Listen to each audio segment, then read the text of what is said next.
Bismillah wa salatu wa salam ala Rasulullah. Aujourd'hui, notre frère suisse converti à l'islam, il va nous parler d'une nouvelle miracle scientifique dans le Coran, Inch'Allah. Au nom de Dieu, le clément, le tout miséricordieux. Le front.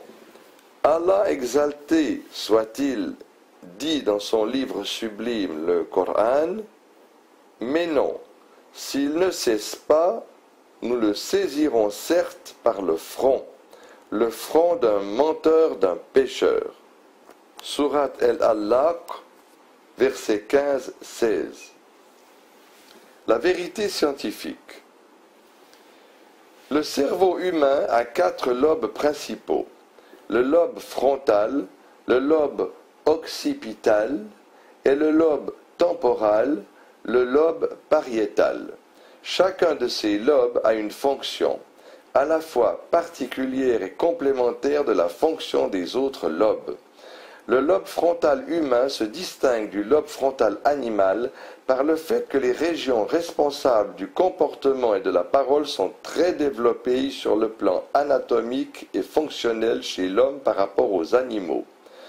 En effet, le lobe frontal humain contient plusieurs centres nerveux qui se distinguent les uns des autres du point de vue de leur position et de leur fonction. Ces centres sont le cortex préfrontal, qui est situé juste derrière le front et occupe la plus grande partie du lobe frontal du cerveau. Ce cortex préfrontal a pour fonction de former la personnalité de l'individu et a un rôle dans la détermination des initiatives et des jugements.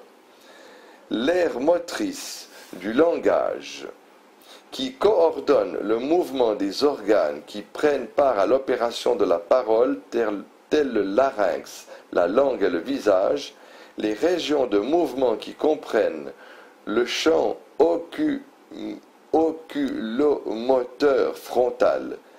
Il procède à cet effet à faire bouger simultanément les yeux vers la même direction, les aires motrices primaires et secondaires qui ont tous les deux la responsabilité de régir les mouvements volontaires des muscles.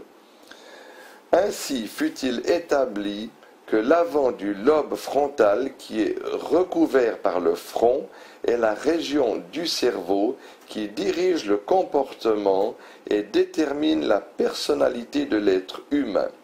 Toute altération de ce lobe pourrait conduire à la détérioration des mœurs, du niveau de la mémoire et de la capacité de résoudre les problèmes intellectuels. Aspect miraculeux de ce verset coranique. Cette énigme ne fut déchiffrée et explicitée qu'à cette époque moderne de la science. Le Coran a désigné particulièrement l'emplacement du front comme responsable du mensonge et des fautes, raison pour laquelle le Coran blâma en affirmant que cette zone sera saisie, vu qu'elle est en réalité responsable du comportement humain. Cette affirmation antérieure à la découverte du rôle du lobe frontal dans l'orientation du comportement humain et la détermination de la personnalité ne saurait relever du hasard pour les gens doués de sens. L'on comprend donc pourquoi Allah a enjoint au front de se prosterner, vu la forte probabilité de l'existence d'un lien entre la prosternation du front et la rectitude et la droiture du comportement, comme le Coran l'a si bien dit en ces termes. En vérité, la prière préserve de la turpitude et du blâmable. Sourate l'Araignée, verset 45. Al-Ankabut. Allahu Akbar, Allah.